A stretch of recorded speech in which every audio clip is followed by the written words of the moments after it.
네, 최경영의 정치본색 오늘 함께할 세 분 소개해드리겠습니다. 김종대 전 의원 나오셨고요. 네, 안녕하십니까? 예, 김준일, 김민하 시사평론가 나오셨습니다. 안녕하십니까? 안녕하세요. 예, 어제 국민의힘 최고위원회 카메라에 잡힌 모습도 상당히 좀 설전 비슷했는데 카메라 안 잡을 때는 거의 뭐 고성이 오갔다는 기자들의 후문이 있었고요.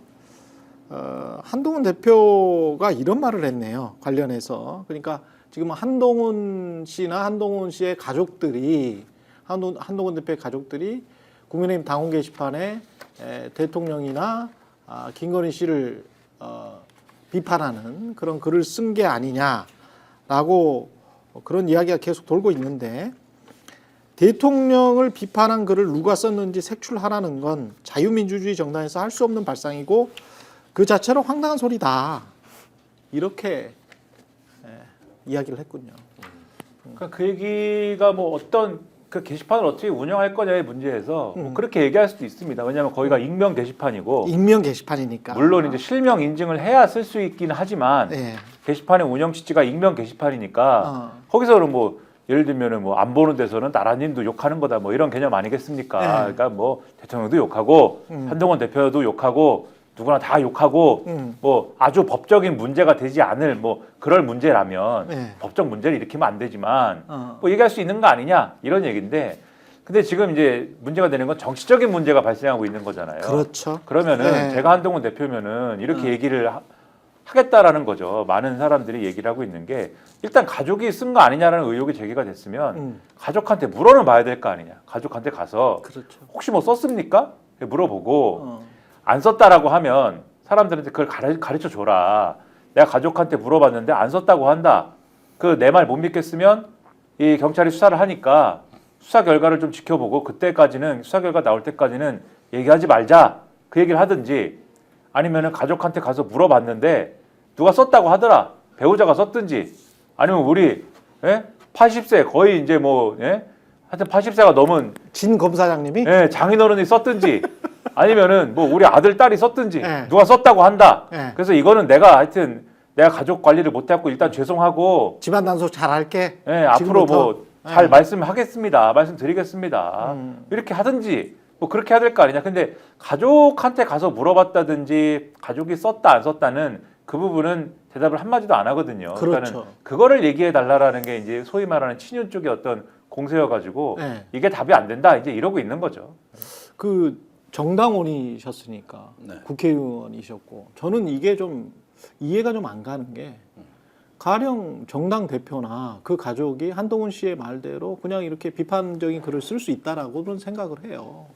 그런데 그거를 만약에 정당 대표도 비슷한 생각을 가지고 있다면 대통령한테 공개적으로 말할 수 있는 시스템이 자유민주주의 시스템이지 그거를 뭔가 돌린 것처럼 마치 댓글팀이 뭔가 굉장히 많이 게시글을 올린 것처럼 익명을 통해서 어떤 자기 가족의 명의로 누군가가 뭔가를 했다면 이런 의문이 하나 남고 그다음에 이 사람들의 그 국민의힘의 이제까지 행태가 윤석열 대통령이 하는 거를 거의 무조건적으로 옹호해 왔잖아요. 한동훈 대표도 마찬가지였고. 그러면 다른 생각이 있다면 공개적으로 밝히든지 아니면은 한동훈 대표가 진짜 자유민주주의를 생각을 한다면 그동안에 국민의힘이나 윤석열 대통령이 했던 언론 탄압 행위에 대해서는 또 어떻게 생각하는지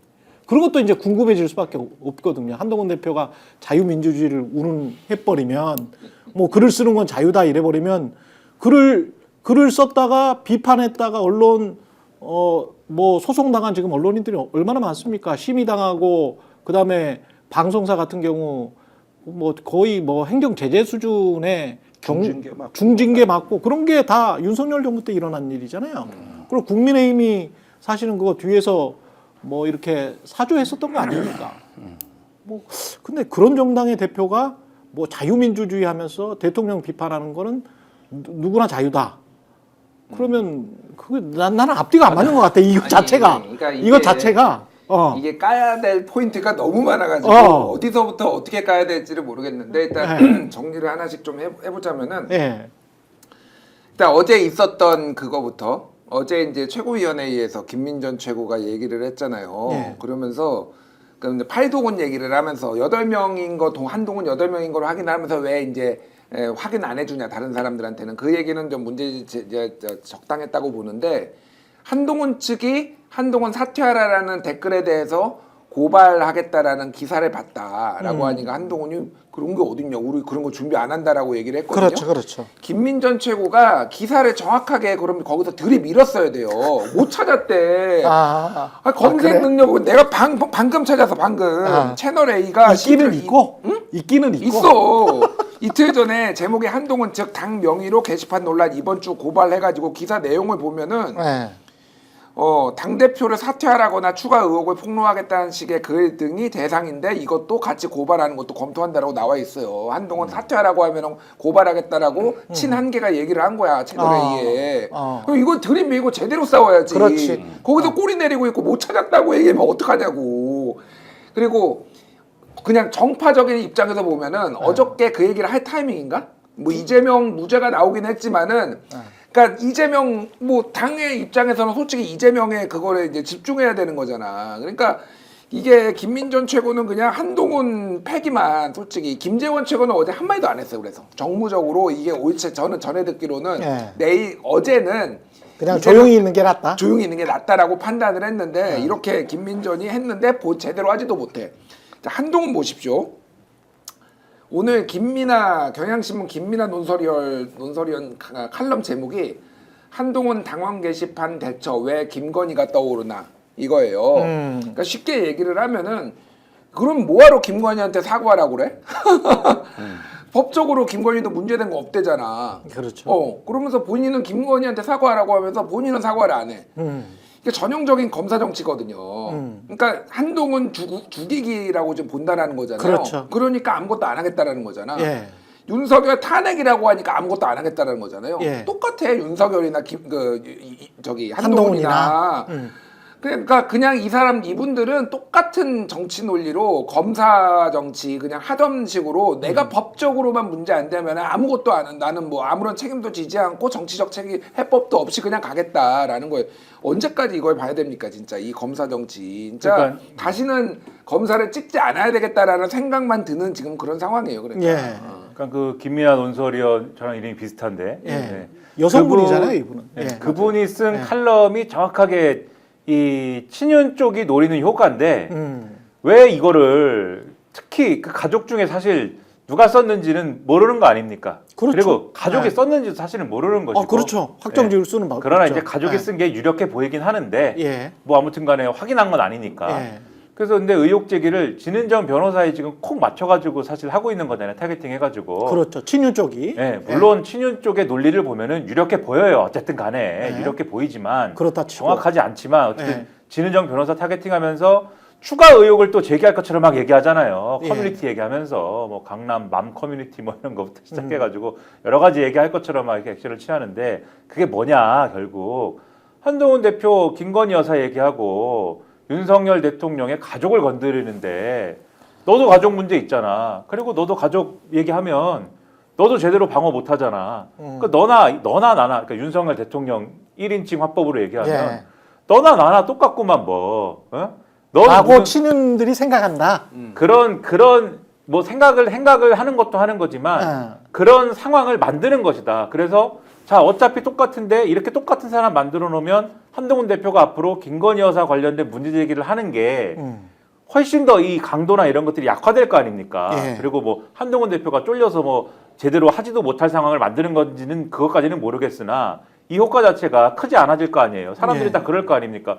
그러면 진은정은 이렇게 할 거 아닙니까? 그렇죠. 한동훈, 김건희 얘기하면 그러면 진은정은 이렇게 할 것이고 그걸 통해서 이 상황을 만들어서 한동훈 앞으로 이 김건희 여사 얘기를 하지 않는 사람이 되든지 아니면 진짜 끝까지 가볼래? 끝까지 가서 이 상황의 진짜 진실이 뭔지 한번 다 파헤쳐 볼래? 이렇게 가든지 둘 중에 하나 택해. 이런 것처럼 보인다 지금. 그게 친윤들의 생각이라는 거죠. 전략인 것 같다. 친윤들의 그러면 전략이다. 한동훈 대표는 여기에 지금 어떻게 대응하고 있는 거냐?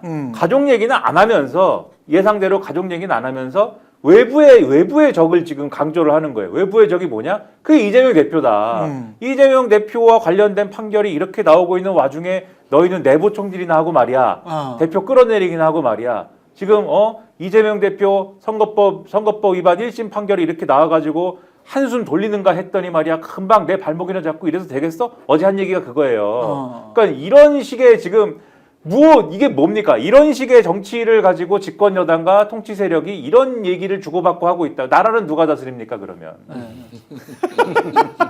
소는 누가 키워?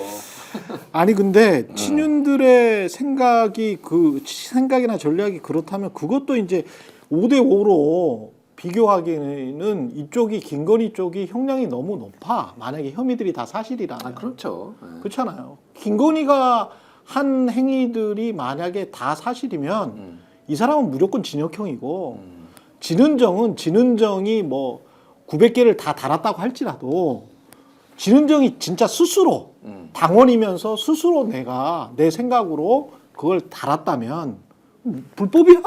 불법 아니잖아. 아까 말씀하신 대로 진은정이 했다면 그러니까 한동훈의 와이프가 했다면 한동훈은 정치적으로만 대통령이나 김건희 여사에게 어떤 책임 그리고 그것과 관련된 어떤 해명을 하면 되는 것이지 진은정과 이제 김건희는 전혀 차원이 다른 문제이기 때문에 친윤들이 엉터리 생각을 하고 있는 것 같다는 그런 느낌은 듭니다. 그러니까 이게 네. 이제 불법 여부는 수사를 받아봐야 되는데 그렇죠. 이게 두 가지가 있는 것 같아요. 소위 말해서 이제 예전에 드루킹 같은 경우에도 매크로 돌려가지고 매크로 했을 돌려가도 때 그런 거고요. 매크로 돌려서 그런 건데 어쨌든 네. 네이버 업무방해였어요. 그래서 공직선거법 위반이 아니라 네이버 업무방해가 이제 된 네, 거라서 네. 이것도 근데 국민의힘 업무방해가 적용이 가능하냐라는 거고 네. 가족 거라도 어쨌든 만약에 도용을 한 거라면은 이거를 이제 처벌할 수 있느냐 없느냐 약간 그 논쟁이 있어요. 그러니까 사실 남의 거를 도용을 했으면은 이거는 분명히 이제 처벌을 받는 건데 자기 딸 거, 그렇지. 뭐 자기 엄마 거, 자기 아빠 그렇지. 진은정 입장에서 이제 그거를 처벌할 수 있느냐 없느냐인데 한동훈은 그냥 이거를 법적으로 이제 리스크를 지기가 싫은 것 같아요. 그러니까 그리고 또 하나가 뭐가 있냐면은 한동훈 측에서 지금 자신감이 있다라고 하는 게 경찰 수사에서 진은정이라고 특정 못할 거라는 거예요. 전에 들은 건데 뭐냐면은 예. IP가 고정 IP가 아니라 유동 IP래요. 아, 그래요? 그러니까 특정 지역에 이렇게 뭐 예를 들면 도곡동, 뭐 일단 광화문 이런 게 아니라 뭐 수원에 갔다가 예를 들면 이게 달 때마다 IP가 바뀌어가지고 그래서 추적 못할 거다 이런 식의 이제 얘기들이 나와요.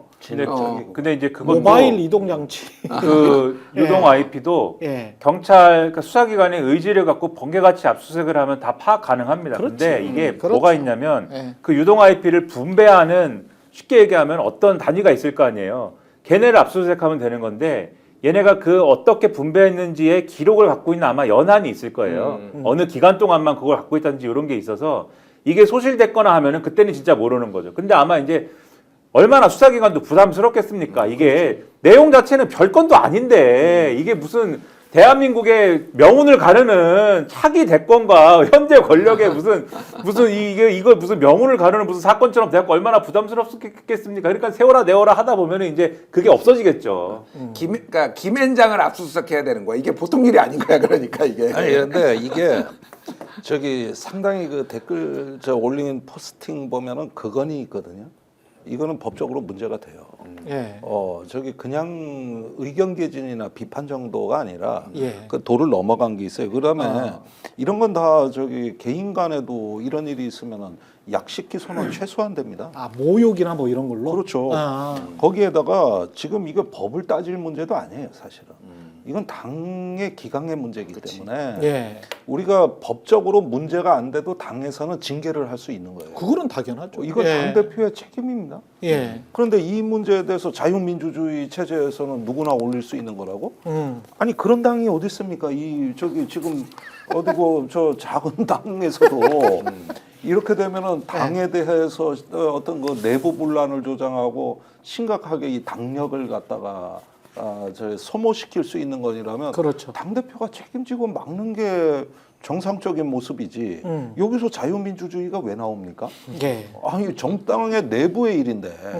그러면 학교 교실에서 학생이 선생한테 반말 찍찍하고 저기 말 안 듣고 자빠져 자고 이런 교실이면 불법은 아니지. 그렇죠. 학생이 저기 잤다고 말 안 듣는다고. 네. 그러면 선생이 이거 불법이 아니라고 교실을 내둬야 됩니까 그게? 그 교장 선생님은 그래도 괜찮다고 자유민주주의 체제에서는 그렇죠. 학생도 자기 잘 권리가 있다고 이딴 얘기 합니까? 그러니까 그럴 수가 이거는 없지. 정치 공동체 당 아닙니까 당. 그렇습니다. 그런데 여기에서 이제 이 얘기를 하고 나는 건데 예. 저는 한동훈 대표의 어떤 그 도량 그릇 이런 부분에서 상당히 이번에 가혹한 평가가 이 건으로 인해 가지고 치명타를 입었다고 봐요. 회피하는 이런 어떤 그 모양을 취했다는 그렇죠. 거는 예. 일부에 보면은 정치 지도자로서의 상당한 자질에 이게 문제가 됩니다. 이게. 김건희 앞으로도. 특검도 사실은 뭐 계속 이게- 회피하고 있으니까요. 예. 이게 다 이제 당이라는 거를 경험해 보셨기 때문에 옛날 같으면 그러니까 옛날에 이제 이 당을 경험해 본 사람들의 입장에서는 이런 건은 예. 예를 들면 이제 이걸 다른 사람을 당 차원에서 확인한 다음에 예. 예를 들면 당원 당규상의 위반이 된다 그러면 예. 당에 따라서 기구 이름은 다를 수가 있습니다. 당기위원회, 기율위원회, 그 다음에 뭐 지금 윤리위원회 뭐 국민의힘 이런 같으면 윤리위원회죠. 거? 예. 요 당원에 대해서 당 지도부에서 이 여러 가지 뭐 이 당원 당규상의 어떤 위반 사항을 걸어가지고 예를 들면 품위 유지를 위반했다라든지 또 그래서 당원 박탈. 그건 이제 아, 심의를 해봐야 심의를 되는 해봐야. 거죠. 심의를 아. 해봐야 되는 거죠. 그래서 뭐 예를 들면 당원들 사이에 뭐 분란을 조장했다든지 또 당의 정치 방침을 위배했다든지 뭐 이런 거를 걸어가지고 심의를 해야 되는 거죠. 그럼 이 경우에는 누가 했느냐? 예를 들면 진은정 변호사가 당원인데 진은정 당원이 한 것이냐? 진은정 당원을 징계해야 되는 것이죠.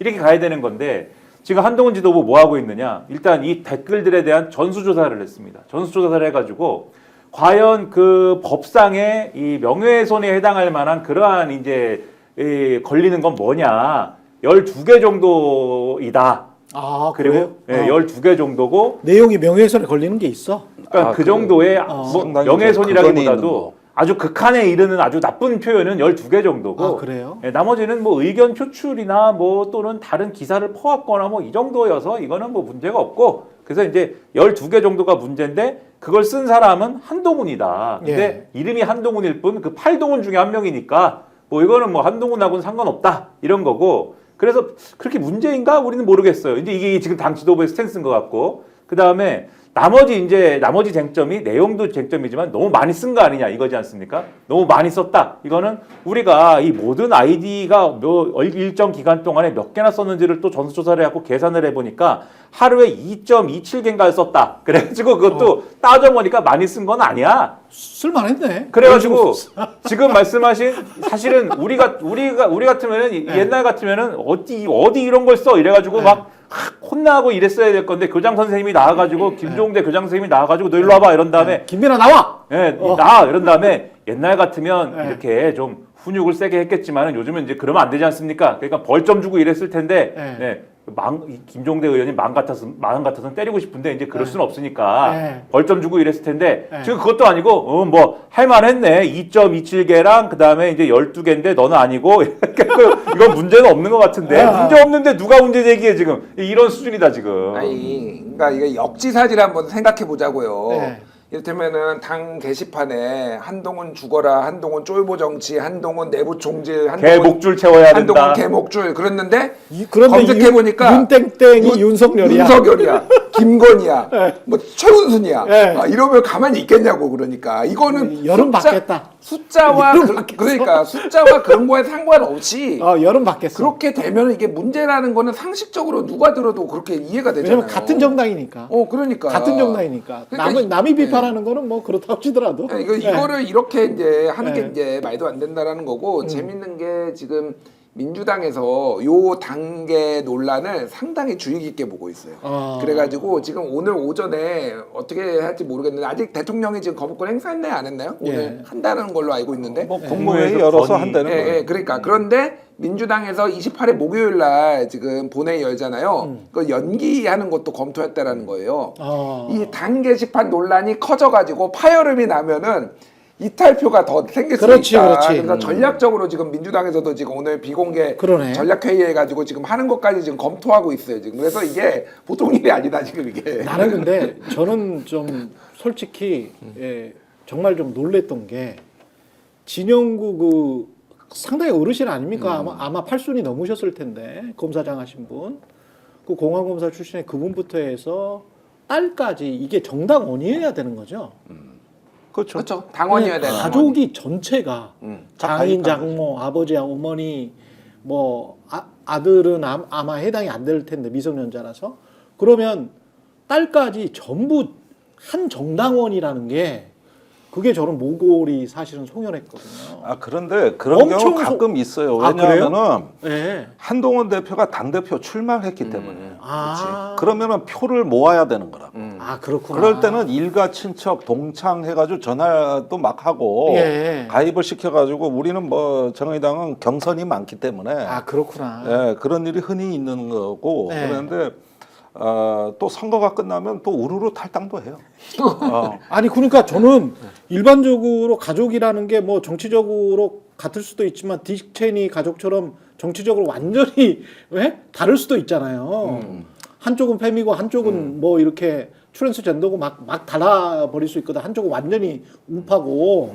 일론 머스크도 딸하고 달랐지. 그렇죠. 다르죠. 근데 이제 그게 자연스러운 어떤 한동훈 대표가 말하는 자유민주주의 가족의 모습으로 저는 생각을 했거든요. 근데 이게 몽땅 양가 부모 전부 다 딸까지 야 패밀리 비즈니스. 패밀리 비즈니스 이렇게 획일적이고 그러니까 가입 시기를 봐야 돼요. 네. 내가 보기에는 당 대표 선거 전이었을 거예요. 막 출마 결심할 그러면 때. 그러면 좀 이해가 되네. 그때 예. 겁니다. 다양한 경우가 또 사실 있을 수 있습니다. 일가족이 다 국민의힘 당원인데 뭐 아버지는 친윤, 뭐 아들은 친한, 뭐 이럴 수도 있고. 아 그러면 정파적으로 네. 좀 다른가요? 뭐 그런 경우도 있고. 아니 왜냐면 네. 제가 옛날에 객긴 독긴 아닙니까 그게? 옛날에 민주노총 위원장까지 하신 분이 네. 있는데 예. 그분 하여튼 뭐 네. 누구 아버지는 이게 같은 운동권인데 네, 아버지와 딸이 다 운동권인데 예. 아버지는 NL 딸은 PD 막 그러더라고요. 그래서 아버지는 네, 다른 PD. 아니 더 심한 경우도 있어요. 네. 옛날 통진당 깨질 때 네. 진보당은 저 남편, 정의당은 저 부인. 또 한동안 별거 했대. 그러니까 지금 잘 살아. 아 그래? 지금 잘 살아. 그래. 아니 근데 제가 생각하는 자유민주주의는 원래 그런 겁니다. 아. 예, 그냥 뭐 그렇게 자기 생각대로 그냥 가는 거지. 뭐 같은 야 이건 뭐 너무 아니 근데 이 국제적이지 않나? 이야기는 너무 길게 할 필요는 없어요. 네. 나는 흔히 봤던 일이라고 봐요. 네. 그리고 이제 선거 때 필요한 숫자고 네. 주로 당내 선거 때 이런 일이 많아요. 그렇군요. 예, 그런데 문제는 뭐냐면은 뭐 장인 입장에서는 사위가 당 대표 되면은 하는 마음이 있겠지. 그래서 그래서 권유받고 당원 가입했다. 별 문제 사실 안 됩니다. 그러네. 이게. 예. 아니, 근데 이게 이제 가족 그 선거 운동으로 끝났으면 다행인데 예. 이제 가족 댓글 조작단이 돼버린 거예요. 이게 성격이 달라지니까 문제인 그러네. 것이지 이게. 예. 만약에 사실이면 네. 그렇게 된다는 말씀이고요. 그 어제 이재명 대표 재판 간단하게 이야기를 하고 그다음에 오세훈 시장 관련한 무슨 최측근 김모 회장의 여러 가지 이야기가 계속 나오고 있기 때문에 그거는 광고 후에 잠깐 이야기를 하도록 하고요. 어제 이재명 대표의 재판은 다 그렇게 예상은 안 했었던 다 틀렸죠. 다 틀렸던 예? 오늘 그 예. 박균택 민주당 법률위원장 그렇죠. 만났거든요. 예. 그래서 저 요즘 맨날 틀린다. 그 예. 공직선거법은 80만 원 예상했는데 징역 1년 집행유예 2년 나왔고. 김준일 평론가. 제가 그리고 이번 거는 징역 1년 예상했는데 무죄 나왔다. 무죄 나왔고. 그러니까 박균택 그 의원이 그 얘기하시더라고요. 그러니까 우리처럼 다 무죄를 계속 주장하든지 아니면 다 징역형을 주장하면 국민의힘처럼 징역형을 주장하면은 한 번은 맞는다고. 제가 어제도 제 TV에서 말씀드렸는데 법률가 출신의 민주당 의원이 사석에서 저한테 그랬어요. 1대 0이다. 일이 지는 건데 하나 지는 게 이거지고 그리고 이 무죄 나오는 게 앞에 거 11월 15일 날 허위사실 유포 그거는 거의 무죄나 벌금형 80만 원. 그러니까 우리처럼 예상을 했어. 비슷하게 그러니까 그렇게 저도 그렇게 예상을 비슷하게 했어. 예상을 한 거죠. 그러니까. 사석에서는 다 그렇게 예상을 했는데 근데 이제 완전히 반전이 있었네. 근데 예. 이게 이제 예.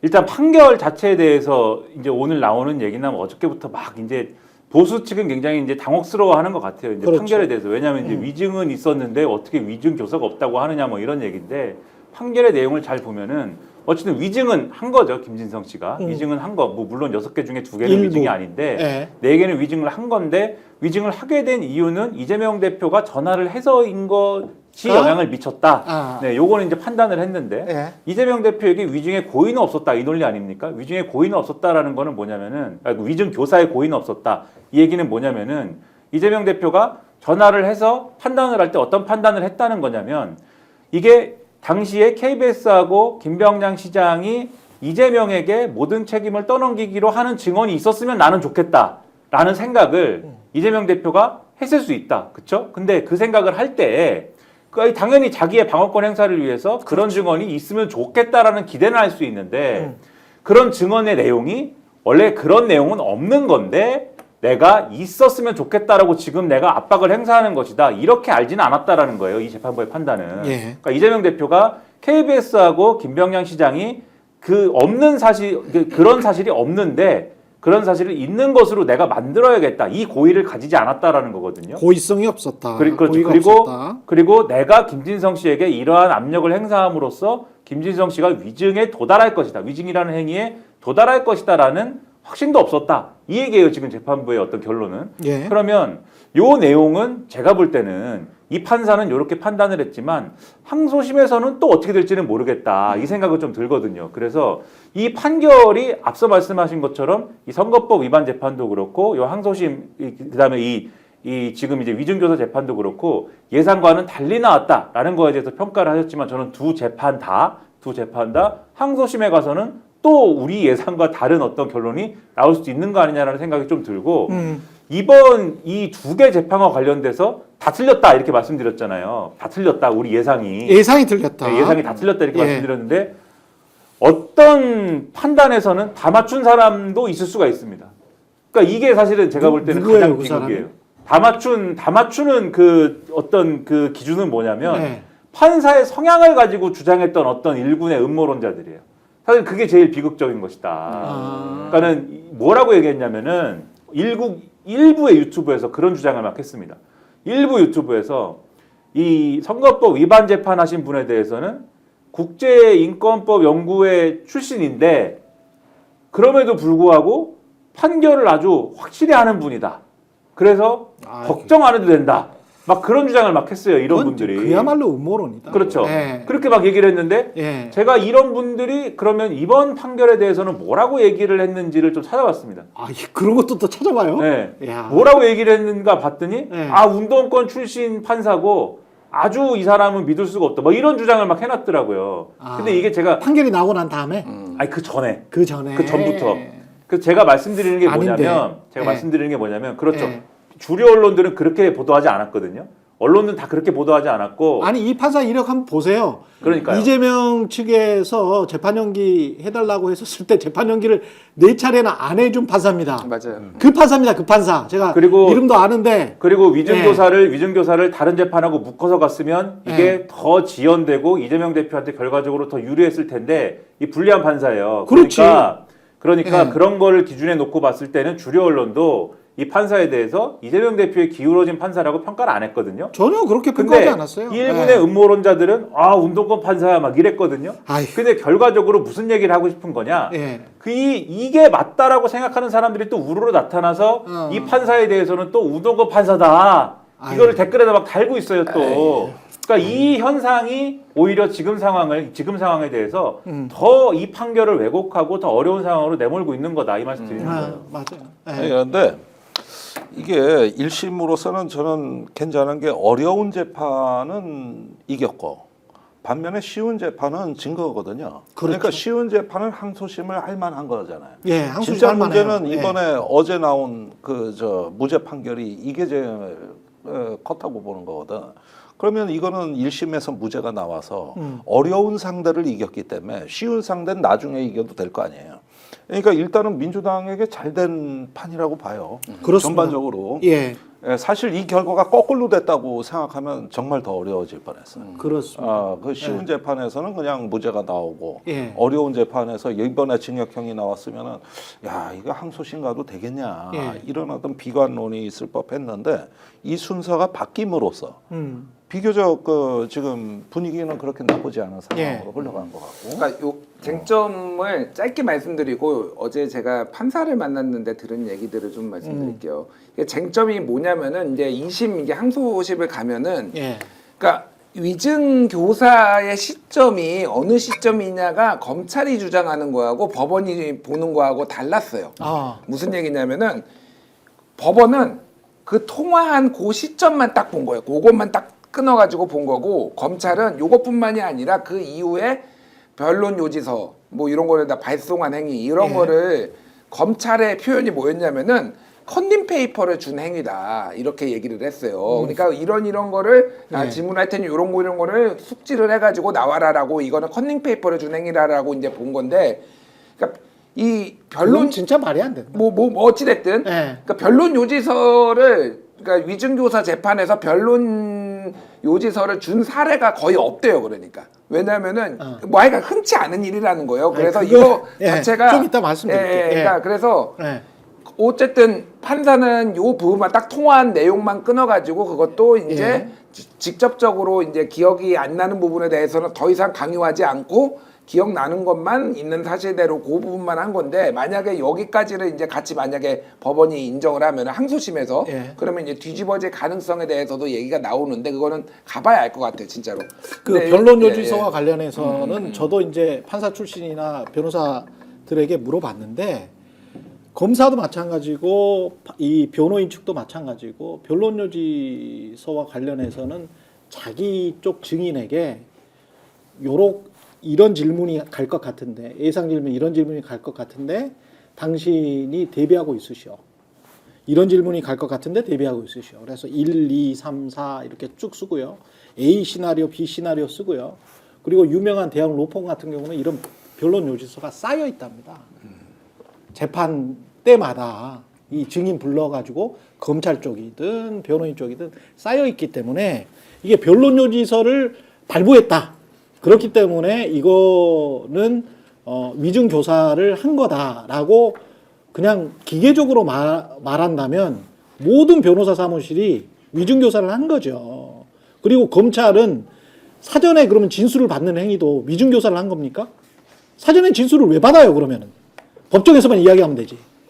근데 법정에서 효율적으로 재판하기 위해서 당신이 진실을 말할 것을 믿고 요렇게 변호인 쪽에서 나오라고 나올 것 같은데 당신의 기억을 잘 추슬려 가지고 이런 상황에서는 당신의 기억이 무엇이었습니까? 라고 정직하고 진실하게 답하시오가 변호인 쪽도 마찬가지고 검찰 쪽도 마찬가지고 그게 정도거든요. 그걸 원하는 것이기 때문에 그렇게 예상 질문을 내고 답을 받고 이런 변론 요지서는 너무 많다는 거죠. 그런 서류들은 법률사무소에는. 근데 이걸 가지고 이제 재판이 시작되기 전에 그런 어떤 기자들한테도 그런 말들이 많이 돌았거든요. 변론 요지서가 있기 때문에 이재명이 유죄가 나올 것이다. 그래서 그 부분은 제가 물어봤는데, 아니 그런 식으로 하면 다 유죄다. 모든 변론 요지서를 안 쓰는 변호사들이 도대체 어딨냐? 근데 이제 자기 측 증인한테. 검찰도 마찬가지고. 어제 검찰도 검찰 쪽 증인이 있잖아요. 판결 보시면 변론 요지 직접적으로 표현이 나옵니다. 변론 요지서를 보낸 것도 이제 방어권 행사의 일환으로 이제 판단을 한 거예요. 그렇죠. 이 판사는. 근데 이제 그렇기 때문에 변론 요지서를 보낸 거에 대한 맥락을 어떻게 판단하느냐의 문제고, 이게 요 판결과 관련돼서는 그래서 결국은 아까도 말씀드렸지만 이재명 대표가 위증교사를 한 것에 대한 고의성 판단 여부가 이제 핵심인 거지 않습니까? 근데 이 판단을 보면은 애초에도 결국은 이제 검찰 측 주장이 있고 이제 이재명 대표의 방어 논리가 있는 거지만, 이 뭐 대다수의 판결이 원래 그런 거기도 하지만은 이 판결은 제가 뭐 법에 대한 비전문가지만 이 판결만큼 또 이렇게 판사가 어떻게 판단하냐가 중요한 판결도 없는 것 같아요. 이거 어떻게 판단할 거냐의 문제에 있어서는. 그렇지 않습니까? 그러니까 그래서 더더욱 말씀드리는 게 항소심에서 뒤집힐 거다라고 말씀드리는 게 아니라 항소심에서 또 어떻게 될지를 지금 판단하는 게 굉장히 이제 어려운 일일 것이다. 그래서 어떻게 될지 모르는 것이기 때문에 역으로 말씀드리면 국민의힘이나 민주당이나 지금 1심 무죄가 나왔기 때문에 이렇다 저렇다. 그리고 선거법 위반 재판도 마찬가지예요. 1심이 이게 징역형이 나왔기 때문에 이렇다 저렇다를 말하는 게 지금으로서는 굉장히 이제 지금 다 예단에 불과한 일일 수가 있다. 중심을 잘 잡아야 된다. 이런 말씀입니다. 어제 이제 현직 판사를 우연찮게 만났어요. 개인적인 예. 일로. 예. 뭐 이거 전혀 정치적인 문제는 아니었고. 그런데 그 얘기를 하더라고요. 최근에 법원 분위기. 예. 법원 분위기는 이런 것 좀 가져오지 좀 마라.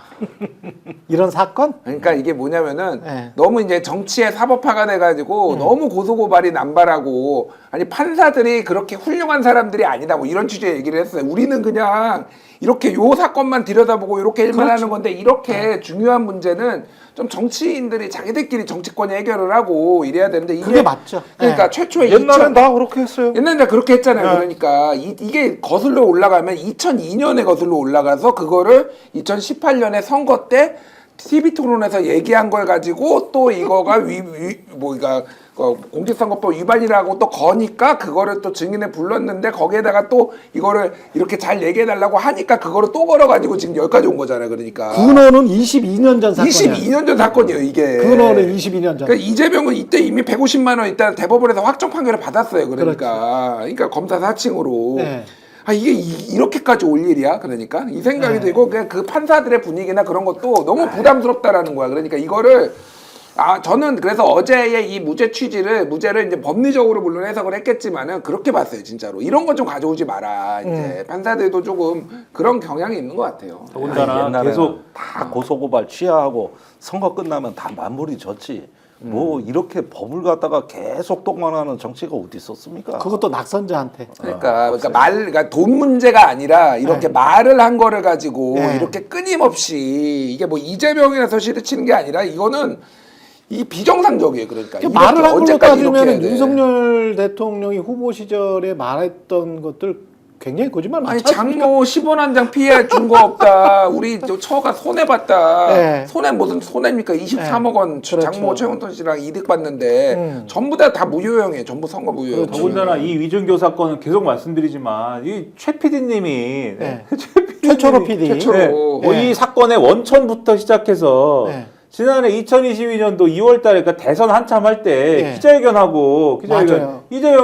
당시 이재명 변호사가 그때 그랬는데 왜 공보물에다가 누명 썼다고 또 썼느냐라고. 사실상 국민의힘이 붙어서 그렇죠. 그렇게 하다가 이제 방통심의위원도 되고 시청자 그렇죠. 미디어 재단 이사장도 되고 네, 그렇죠. 그리고 어쨌든 자기가 언론을 정화한다며 KBS를 바로잡겠다며 네? 김준일 평론가 이런 분들 계속 괴롭히고 네? 장난 아니었어. 김준일만 괴롭혔나 나는 아주 그냥 그 사람이 도끼 들고 막 쫓아다니는 줄 알았어. 아니 근데 이제 네. 우리는 최소한 KBS 내에서의 그 어떤 어떤 수모였지 않습니까?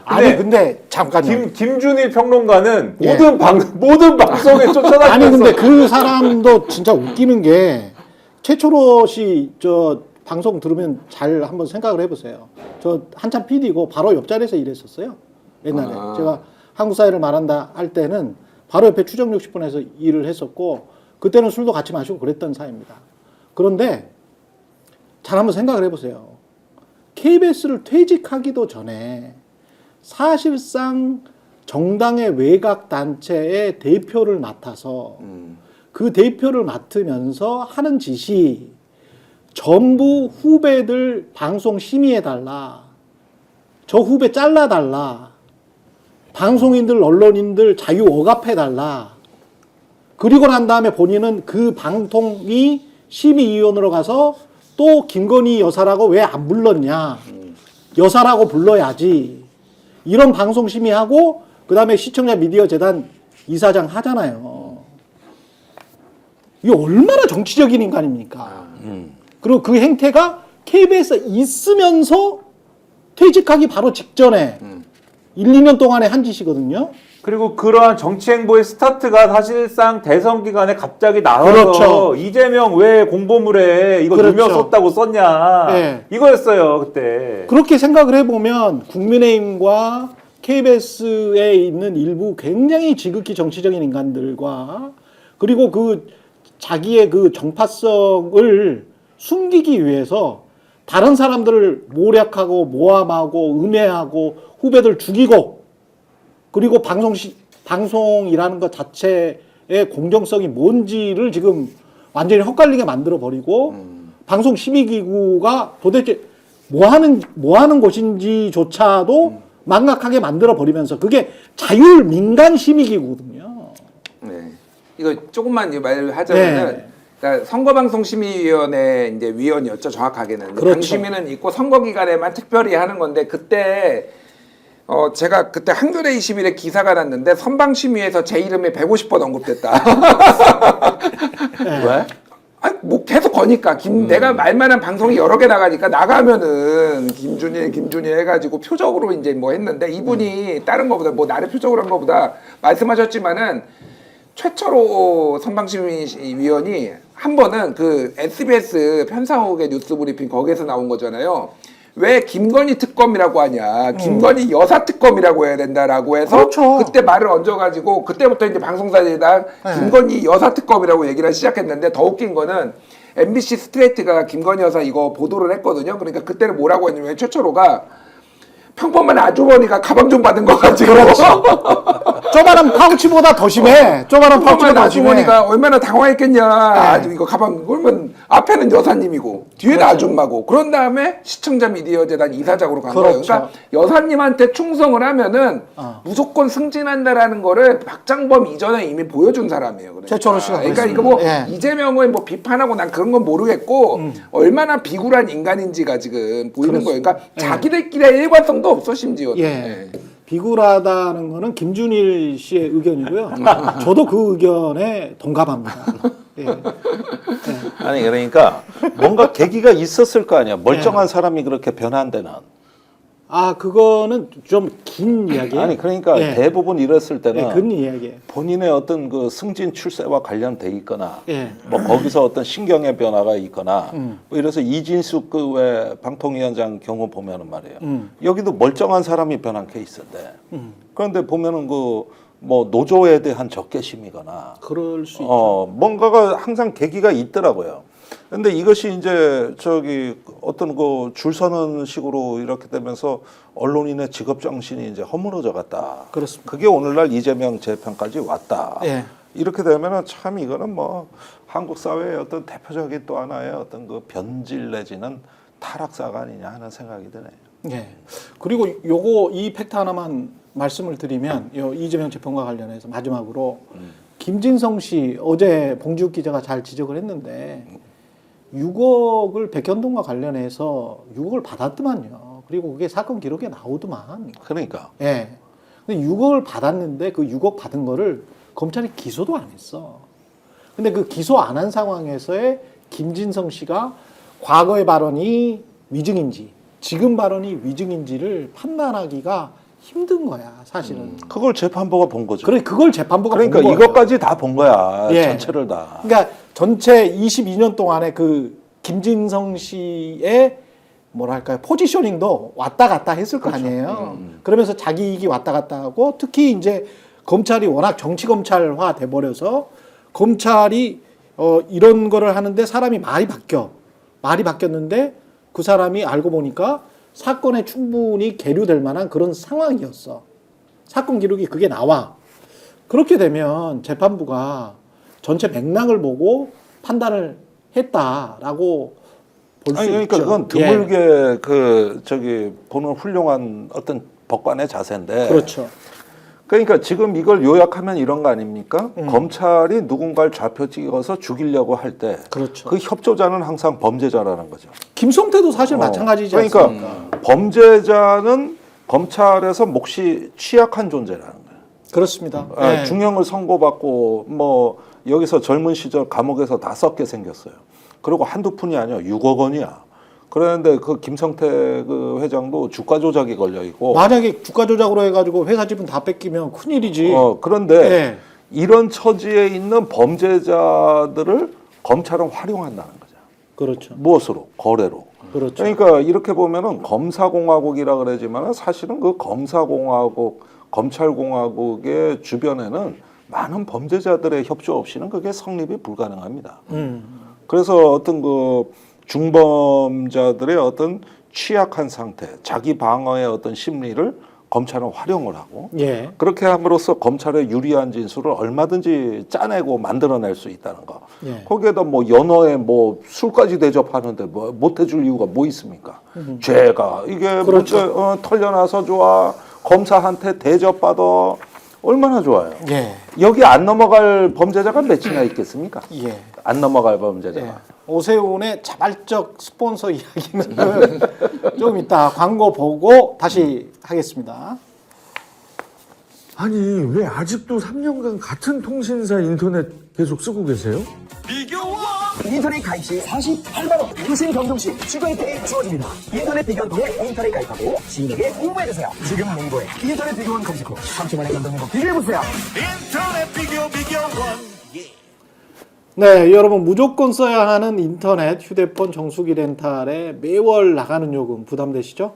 예, 여러분의 부담을 줄이기 위해서 인터넷 비교원에서 준비했습니다. 인터넷 신규 가입할 때 최대 48만 원, 인터넷 가입과 동시에 현재 쓰고 계신 휴대폰의 통신사만 변경해도 추가로 최대 30만 원, 정수기 렌탈 최대 30만 원, 합하면 무려 총 108만 원이나 됩니다. 이걸 3년마다 받을 수가 있으니까요. 약정이 끝나셨다면 꼭 한번 신청해 보시길 바랍니다. 현금 사은품 혜택 원치 않는다. 55인치 삼성 TV 가능하고요. 1670-2571로 전화하시거나 네이버 인터넷 비교원 검색하시고 상담 신청하시기 바랍니다.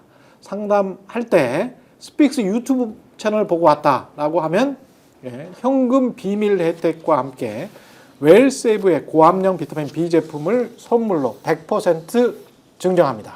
예, 여기까지 광고였습니다. 그 오세훈 시장의 최측근인 김모 회장이 이제 본인의 주장은 그냥 본인이 알아서 3,300만 원을 강혜경 씨한테 줬다라는 것이고 오세훈 시장과는 관련이 없고 그리고 본인이 알아서 국민의힘은 살려야 되지 않겠냐라고 하면서 명태균한테 10억이나 20억을 주면 입 다물까? 너하고 명태균만 입 다물면 모든 게 끝나는 거 아니야? 뭐 이런 이제 통화 녹취가 공개가 돼버렸네요. 강혜경과 김모 회장, 김 회장 사이에. 예, 그런데 요 건에 대해 가지고는 예. 이 김모 씨 뭐 모자이크 처리해가지고 사진이 나오는데 예. 이분은 이미 치명적 실수를 했어요. 어떤 실수? 아니 예. 명태균 씨가 여론조사 등 오세훈 시장을 도와줘서 도움을 줬다고 자기 입으로 얘기해버린 거 아닙니까? 그렇죠. 이거는 사실 다 자백이나 마찬가지예요. 그리고 난 의도적인 거 아닌가 의심이 들고 그래서 자기가 좋아서 줬다. 그 좋다는 내용은 오 시장을 도와줘서. 그렇죠. 그래서 좋아하는 오 시장을 도와주니 내가 얼마나 좋아. 그래서 돈을 줬다. 요 얘기거든요. 예. 이게 바로 제3자 뇌물이야. 이게. 그렇죠, 그렇죠. 오, 지금 다 핵심이 다 나왔어 지금. 예. 거기에다가 이렇게 해가지고 또 돈을 주는 수법이 한번 세탁을 합니다. 그렇죠. 예. 쪼개기로 줬대요? 쪼개기로 3,300만 주고. 원도? 예. 그리고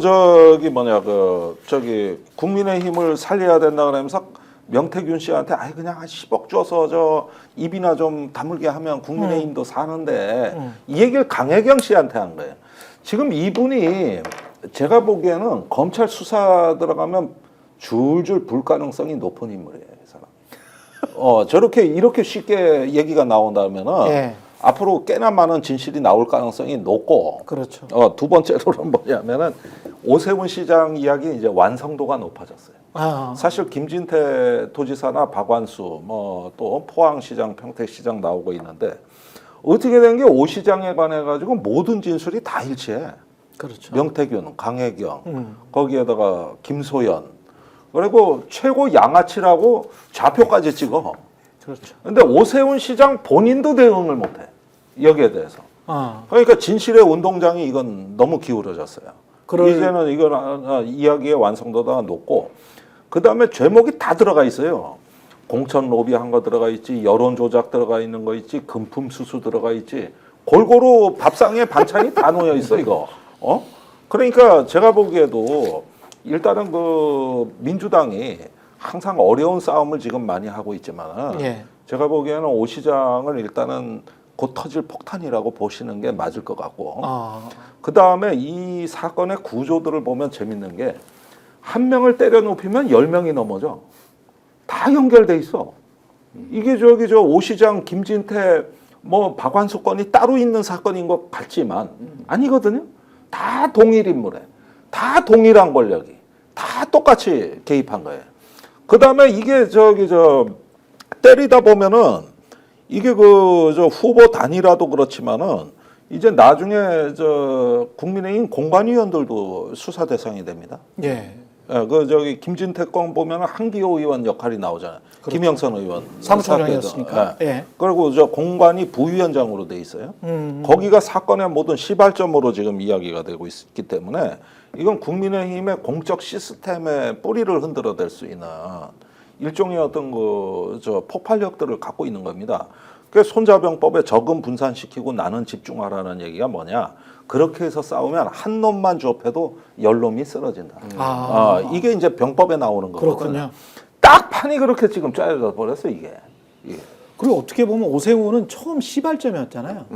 그러니까 김영선과 함께 명태균이 서울 무대에 데뷔한 첫 출발점이 오세훈이잖아. 이게 굉장히 이제 재밌는 포인트가 많은데 어쨌든 저는 이 네. 김 씨가 인터뷰하는 거 보면서 와, 이 짧은 인터뷰에 네. 이렇게 많은 내용이 담겨 뭐라고 얘기했냐면 돈 줬다고 얘기했고 일단 그러면서 나는 국민의힘 당원이다.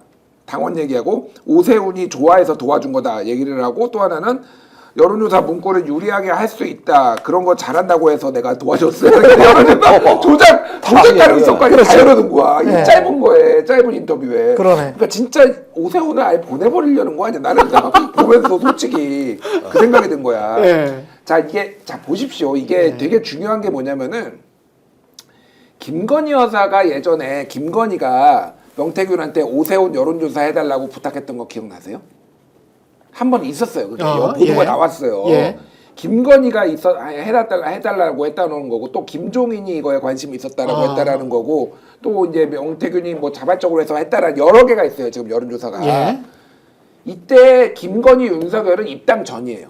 아, 그래요? 아니 왜냐면 2020년. 보궐선거가 있은 다음에 당대표 선거가 있고 그 다음에 이제 그렇죠. 저거 흘러가는 거잖아요. 예. 이제 윤석열 입당까지 이어지는 거잖아요. 예. 김건희가 왜 오세훈에 대해서 관심을 가지고 명태균한테 이거를 요청을 했지? 그러니까 이게 재밌는 포인트인 거예요. 그러니까 사실은 그러니까 두 가지예요. 하나는 이때 보궐선거부터 이미 이제 어느 정도 입당의 가능성을 열어놓고 윤석열이 본격적으로 정치 활동을 이제 아직 하지는 않았지만은 이게 김건희가 그래서 움직이기 시작했다라는 거고 왜 오세훈이냐? 왜 오세훈입니까? 상대가 나경원이에요. 당내에선 그리고 당 밖에서는 안철수예요. 이 나경원 의원을 매우 싫어한다라는 소문이 있어요. 그러니까 김건희가 정권 초기부터 그런 게 있었죠. 네, 있었어요. 있었죠. 제가 확인은 못했지만 네. 그런 얘기가 있으니까 네. 나경원의 반대편에 있는 오세훈을 아. 띄워야 되는 거야. 근데 당시에 보면은 이준석, 김종인 전부 다 사실상 이쪽을 밀고 있었어요. 그러니까 오세훈을. 그래가지고 명태균도 얘기를 하자. 뭐 단일화에 얼마나 영향을 줬는지 모르겠으나 최대한 시간을 끌어가지고 이렇게 뭐 문구도 유리하게 오세훈한테 만들고 마지막에는 안철수하고 단일화할 때는 최대한 시간 끌어가지고 이거를 안철수 그러니까 지게 만들고 이기게 만들었다고 오세훈을. 예. 그러니까 여기 이때부터 이미 합종연행이 시작이 된 거예요, 사실은. 그랬네. 어. 그랬네. 김건희, 김종인, 이준석, 명태균이 이들이 합종연행. 근데 이들의 목적은 뭐야? 오세훈도 좀 세우면서 또 하나는 윤핵관들의 이제 그 이후에 반윤핵관 전선으로 이게 발전을 한 거죠. 그러니까. 그래서 그때 이해관계에 따라서 이미 그 중심에 오세훈 선거가 있었다라는 거예요. 예. 그리고 여기에 돈들이 이렇게 오갔고. 그래서 말씀하신 대로 이게 뿌리고 이거를 파기 시작하면 이제 줄줄이 쭉쭉쭉 나온다. 고구마처럼 다 나온다라는 거예요, 이게.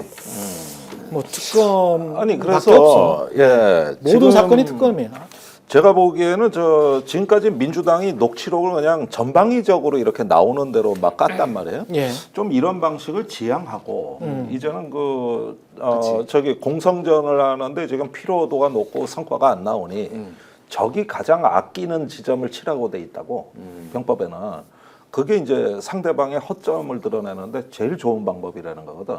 그러면은 이제 편년체로 썼던 녹취록을 기전체로 바꿔서 인물 중심으로 이렇게 녹취록을 모아야 돼. 아, 그래가지고 저기 겉절이들은 나중에 그냥 백 썼을 때 하고 촬영하고 겉절이들은? 겉절이들은 예. 그래가지고 저기 딱 잡았으면 좋겠어요. 이게 오세훈, 2번은 김진태 이렇게 해놓고 거기에 맞춤식 녹취록 공개가 좋다 이거예요.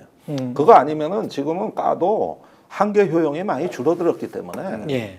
그렇게 해서 좀 전략을 바꿔야 됩니다. 이거. 얼마나 깊숙이 연관돼 있을까가 그 의혹의 핵심이었는데 여의도 연구원까지 지금 이게 연결이 될 가능성이 높아진 걸 보면 여의도 연구원에서 돈을 지급을 했지 않습니까? 그러면은 당의 공식 조직까지 연결이 돼 있고 뭐 당 대표했던 사람, 당 비대위원장 했던 사람, 당의 서울시장 후보했던 사람, 당의 대통령 후보했던 사람 뭐 생각해 보니까 다 연결돼 있네. 이준석 대표도 연결되죠. 그러니까 당의 대표 후보했던 사람. 그러니까 여기서 일단은 이 당 자체가 네. 하나의 어떤 그 국고 보조금을 받을 자격이 없는 그러네요. 완전히 사적인 그 저기 비선들이 당을 갖다가 공조직을 무력화한 사건이거든요. 아, 그러니까 국민의힘이 해체될 수도 있겠다. 이런 쪽으로 몰고 가야 되는 거죠. 예. 그래가지고 국민의힘에 대해 가지고 이 저기 공천의 문제를 상설특검이라든가 이런 데서 집중적으로 부각시키는 게 좋은 전략입니다. 충분히 해체될 수도 있겠네. 그래서 뭐 예. 김건희 특검이다 이런 것들은 지금 뭐 여러 가지 재의결 뭐 이런 게 있으니까 공당의 이 저기 공천 시스템. 근데 저번에 뭐 비명 학살이다 뭐 해가지고 야당의 그런 것들은 예. 다 보이는 데서 벌어진 거예요. 그렇죠. 그리고 예. 정치 논쟁이었습니다. 그렇죠. 그러니까 뭐가 조금 저기 문제가 있더라도 다 검증이 돼요. 반면에 이 건은 뭐냐 하면은 저기 비선 실세들이 권력의 중심을 만들고 여론 조작부터 들어간 매우 은밀하고 모략적이라고. 그럼 이익을 나눠 먹는 거잖아요. 그렇죠. 예. 그래가지고 공천으로 이제 자리를 나눠 먹기를 배분한 거기 때문에 그 전에 그 비명 학살 공천을 비난했던 논리하고 비교가 안 됩니다. 그러네요. 완전히 이건 차원이 달라져요. 예. 그래서 똑같이 이걸 되갚아 줘야죠. 그러니까 이 여의도 연구원이 돈 준 게 중요한 게 예. 지금까지 나온 모든 얘기는 후보건 캠프건 무슨 뭐 어디건 돈은 안 줬다잖아요. 다. 그렇죠. 돈 준 적은 없고 난 모른다. 돈을 준 적이 없기 때문에 나는 모르고 말씀하신 대로 그래서 관계가 없다 명태균 씨하고 그래서 명태균 씨가 혼자서 좋아서 했는지 여론조사를 즉 핵심은 여론조사라는 걸 갖고 장난친 것부터 시작을 해야 이게 얘기가 다 맞아 들어가는 거 아닙니까? 예. 근데 명태균 씨가 혼자 좋아서 했는지 뭐 혼자 뭐 보려고 했는지 뭐 모르겠다 이거잖아요 지금 국민의힘의 얘기는. 근데 여의도 연구원은 돈을 집행을 한 건 아닙니까 지금? 그렇죠. 물론 명목상으로는 지금 그 우리가 뭐 이 시장의 용어로 가라라고 하는데 가라로 군대 용어요? 예. 예. 그 거짓말로 네. 딴 제목을 달아놓고 네. 딴 거 조사한 것처럼 해놓고 지금 이제 돈을 집행을 하고 실제로는 그 당시에 지방선거 당시에 유선전화 여론조사를 왜 맡겼는지는 모르겠지만 유선전화 여론조사를 맡긴 거를 지금 한 거 아니냐 의혹 제기가 이런 내용인 거잖아요. 그렇죠. 어쨌든 근데 여의도 연구원이 명태균 씨한테 이상한 여론조사를 해달라 그러고 돈을 맡긴 게 지금 드러난 거지 않습니까? 그렇죠. 그러면 여기서부터 봐봐라. 그 당시에 지방선거 할 때 돈을 줬네. 예, 당의 공식기구에서 명태균 씨한테 일을 맡겼네. 여기서부터 시작할 수가 있는 거고 그럼 명태균 씨를 뭘 믿고 여의도 연구원 같은 데 돈을 줬냐. 그렇지. 예. 어디서부터 이 관계는 시작된 것이냐. 쭉 예. 추적을 해 들어갈 수가 있는 거잖아요. 이 재력가이시자 오세훈 시장의 고액 후원자인 김모 씨 같은 경우에 이 김모 씨의 전략은 뭐냐면 아까 인터뷰 내용 말씀하셨지만 모든 죄를 다 인정하지만 그게 오세훈 본체와는 관련이 없어. 이게 지금 전략이거든요. 예. 그래서 오세훈은 몰랐어. 이거잖아요, 지금. 그렇죠. 오세훈도 나는 몰랐어. 네. 이거지 않습니까? 아까 말씀하신 뭐 그게 제3자 뇌물이든 정치자금법이든 뭐든 간에 오세훈이 알아야지 다 성립이 되거든요. 예. 이것만큼은 자르고 간다. 지금 이거예요. 그렇죠. 근데 그거를 어떻게 알아낼 수 있느냐? 이 김모 씨 휴대전화만 한번 보내직 하면 다 나옵니다. 무조건. 그러네요. 그쵸? 오세훈 시장이랑 얼마나 연락이 됐는지. 그쵸? 그 이후에도 뭐 당선 후에도 연락을 한 건지. 그렇죠. 무조건 다 나오죠. 예. 그 여의도 연구원에서 이런 거래가 있었다고 하면 김모 씨는 그 이전에 김모 씨와의 이런 관계들이 뭐였는지 찾아가는 건 뭐 일도 아니지 않겠습니까? 그렇죠. 빨리 네. 수사를 해야지 뭐 하는 것입니까? 아, 여기가 내가 보기에 검찰 저 수사의 최대 취약 지점이에요. 예. 그다음에 이분은 인생관 자체가 돈과 권력으로 이렇게 어떤 그 보수 정당을 지킨다는 게 체질화돼 있는 분 같아. 아, 그런 것 과거에 같아. 별장 사건도 그렇고. 예. 그러니까 의외로 보면은 이게 왜 잘못이지 이런 걸 잘 둔감해져. 이럴 때 치면은 나온다고. 폭탄이지 폭탄. 시한폭탄. 아니 그리고 원래 돈을 준 사람은 뇌물죄에서 돈을 준 사람은 대부분 집행유예도 많고 그렇잖아요. 맞아요. 네. 돈을 받은 공직자들의 형량이 무거운 거지. 돈을 준 사람들은 되게 이제 사업가들은 그냥 저냥 넘어가더라고. 대개 판례들이 그렇더라고. 그러니까 그런 것도 이제 뭐 육감적으로 알고 계시는 분 같아. 내가 뭐 돈 그냥 뭐 필요하다 그래서 뭐 줬는데 뭐 그게 문제 있어? 뭐 이렇게 생각하시는 분인 것 같아. 네, 맞습니다. 그래서 예, 나올 게 많습니다. 저는 너무 기대돼요. 네. 아유, 저도 돈 좀 필요한데 예. 누가 입금해 주는 사람 없나? 예. 신인규 변호사, 신인규 작가의 그 보수의 종말이라는 예. 책 제목대로 저 거기 출판 기념회 갔다 왔죠. 아, 그랬어요? 아, 네. 제가 그 책 재밌게 읽었어요. 예. 아마 그 책 제목대로 돼가고 있는 거 아닌가 뭐 그런 생각이 드네요. 네, 여기까지 하겠습니다. 보수의 종말 때까지 예, 했으면 좋겠습니다. 최경련의 정치본색, 김종대 전 의원, 김준일 시사평론가, 김민아 시사평론가 함께했습니다. 고맙습니다. 감사합니다. 스픽스는 말하는 언론입니다. 대세는 유튜브, 그중에서 스픽스. 좋아요, 댓글, 구독, 알림 설정. 여러분이 저희를 사랑해 주시고 우리가 여러분을 사랑하는 4가지 방법입니다.